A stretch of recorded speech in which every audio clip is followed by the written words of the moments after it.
1969, Margaret Thatcher became Shadow Education Secretary. Neil Armstrong walked on the moon, and 10,000 11-year-olds all born in a single weekend. 1958 wrote essays predicting their lives at 25, either about to leave primary school or newly arrived at secondaries. They describe their hopes and ambitions. All were part of the National Child Development Study, which has kept track of their lives every decade for 60 years. This year, those baby boomers turn 60, and here, 5 of them talk to Beth Hill about how their childhood dreams have matched up to half a century of reality. I wanted to be a nurse, then realized girls can be doctors. As a girl growing up at a time when men and women had strictly defined roles, hospital-obsessed Sally Seth Smith assumed she would become a nurse. I am sitting in a ward on night duty. I will soon be a staff nurse, reads her painstakingly. Neat essay, neat except for the fact that staff nurse has been scored through with a single line and replaced with sister. It was only later, while at her small comprehensive school in Cumbria, Sally realized she might be able to become a doctor. Sally Seth Smith assumed she would become a nurse. It was only later, while at her small comprehensive school in Cumbria, she realized she might be able to become a doctor. My mom was a nurse and my dad was a doctor, so I was always very interested in medical stuff. I used to have a permanent hospital for my dolls and teddies set up in my bedroom where I would do ward rounds, check their temperature and stuff like that. As long as I could remember, I had wanted to be a nurse, and then someone said to me, "You might be clever enough to become a doctor." And I thought, gosh, can girls be doctors? Men were doctors and women were nurses, and that was absolutely how it felt then. But a seed had been planted, and Sally. Related articles. Previous one. Next, YouTube stars are trading in children's sexual misery. By who settled in Hampshire, has now been a GP for 30 years. Share this article. Share. 2 of her children are also doctors, and her youngest son works in finance. Mother warns over shocking new playground craze. She has 2 grandchildren. Sally smiles as she reads back her childhood dreams of a world where 2,000 people live on the moon. England is like Switzerland with no fighting. The Russians no longer invade other countries, and the whole world is running out of food. It is just so me. Socially, politically and ecologically aware, a lot of what I'm passionate about now, but I had no idea I had that sort of understanding or thoughts when I was 11, she says. But as eloquent as her essay is, Sally's recollections of that time are tinged with sadness. Not long after she'd written her essay, Sally's mother committed suicide. She had discovered that her husband was having an affair with one of her friends. Sally and her 3 younger brothers were almost immediately uprooted and taken to Cumbria by their father, who never discussed their mother's death. It was only later that they began to piece together what had happened in their parents' lives. I was probably well into my mid-20s before I could really talk about it, says Sally, who has been married to her second husband Nigel, an electronics engineer, for nearly 20 years. I still regret money woes killed off my ideal career. Jackie Adkins laughs as she rereads the 3 paragraphs that constituted her idea of an essay. I work in a hairdresser's and looking for a shop. Sick. When I have saved up some money I will buy one, she wrote. Cinema trips with friends and buying clothes on a Saturday, those were Jackie's dreams. Cinema trips with friends and buying clothes on a Saturday, those were Jackie Adkins' dreams. Today, she has been married to Paul, 63, for 35 years and has 3 children and 1 grandson. Today, she has been married to Paul, 63, for 35 years and has 3 children and 1 grandson. She wonders whether she wrote so little because she was so certain where she would be at 25. I was always going to be a hairdresser, says Jackie. I used to cut my own hair in my mom's, and I used to carry my hairdressing scissors in my school bag, and at lunchtime the girls would say, "Can you do my fringe for me? Or can you put layers in my hair?" Jackie loved her secondary school in Hoddesdon. Hertfordshire, one of the brand new comprehensives, and was among the first year to start when it opened in 1969. She had a place to study at hairdressing college when aged 16, her parents moved to Sussex and her dreams were shelved. She found herself working in a bank because her parents could not afford to support her through college. Her father had a heart attack and died when Jackie was just 19, so her income was even more essential and thoughts of going to hairdressing college faded. She remains wistful about the career that might have been. She still cuts her grown-up children's hair and one of her daughters is a hairdresser, but Jackie says, "Once I got into the cycle of earning money, it was so hard to break away from that." Jackie left banking after the birth of her second child, and since then has done everything from selling candles to catering for parties and working for a mining recruitment company. But today, after surgery for a benign tumor in her stomach, Jackie is enjoying taking life a little slower while helping her builder husband with his books from their home in Lansing, West Sussex. "It's time to do the things we couldn't do when the kids were younger," she says. "I'm off to Amsterdam soon. Going to do a Scandinavian boat tour in the summer, and next year we are hoping to go to Cuba. All I knew is that I didn't want to be like my father." Looking back, writing about his grown-up life, he predicted he would be a sergeant sick in the police with a wife named Jane, a new surname, Stephenson,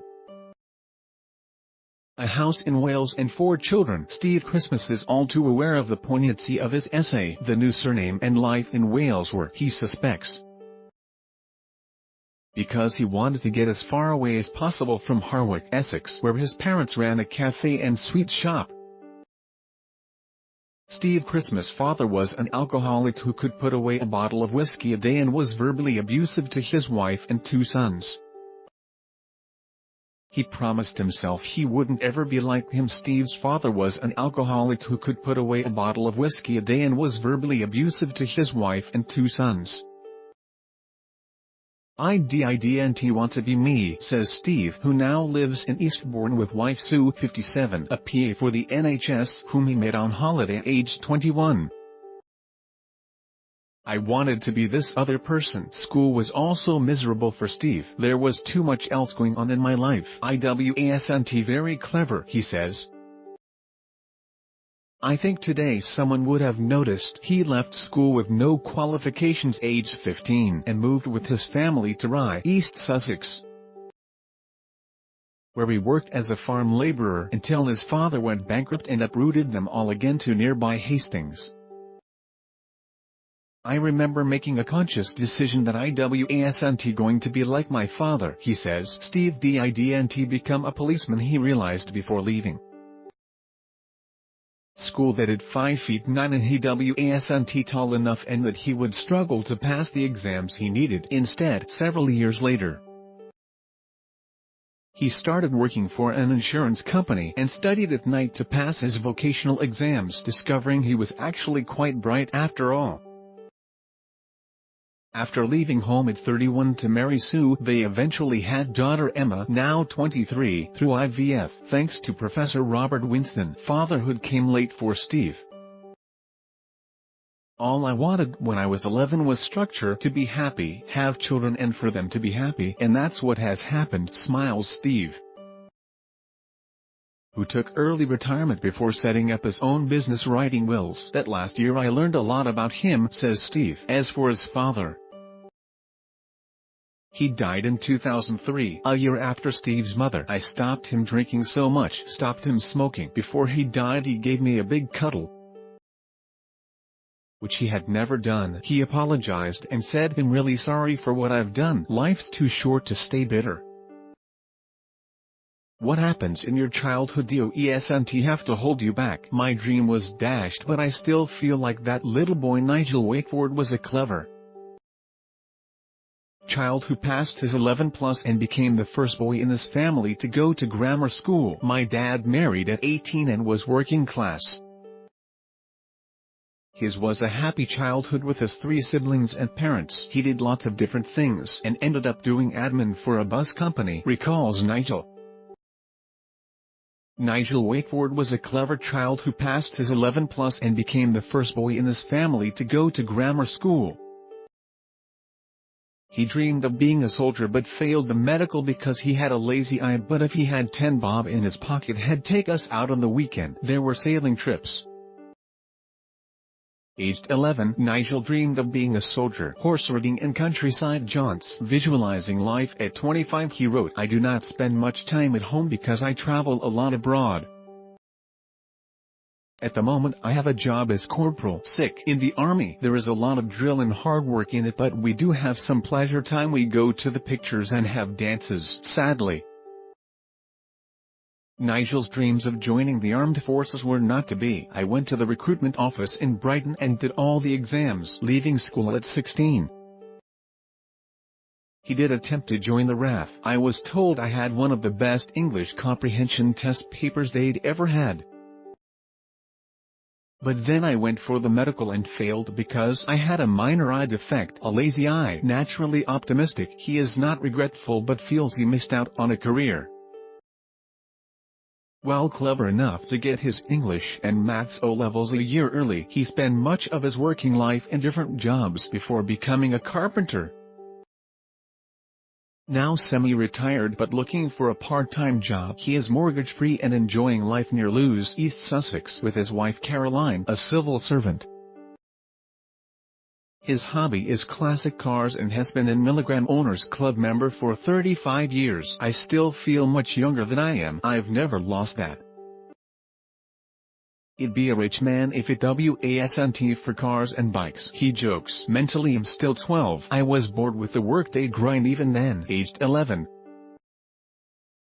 Paul Hoggins imagined life as a lawyer who has already fallen out of love with his job. Another day of work at the office. He wrote, "The alarm clock goes for the start of another day. How boring. All I do is sit reading books. Why couldn't I be a miner instead of a lodger? Who doesn't do a thing?" In the event, he became a journalist, and while he doesn't remember his childhood ambitions, he recognizes his love of language and sardonic outlook in the essay. Aged 11, Paul Hoggins imagined life as a lawyer who has already fallen out of love with his job, but he went on to become a journalist and remembers his love of language as a child. "My wife saw it and laughed and said that explains a lot," says Paul, a father of 3 who has 4 grandchildren. For an 11-year-old there's quite a dose of cynicism in there, and I always enjoyed creative writing and English. Paul grew up on the Isle of Sheppey, living with his 4 siblings, his mum's younger half-brother and his parents, 8 of them squeezed into a 3-bedroom council house while his dad worked for Pilkington, the glass manufacturer. In a different time she would have gone to university, but she was a full-time mum until we all got older, says Paul. "I think I got my dad's graft and my mum's brightness." He took a degree in business studies, but as soon as he finished, he followed his older brother to work on a local newspaper. "Before my degree, I never had it in my head that I would become a reporter," he says, "but when a junior reporter's job came up on the local paper, I never looked back." Paul, who confesses he has had a rewarding working life, still lives on Sheppey with fitness instructor wife Amanda and works part-time at the Daily Mail.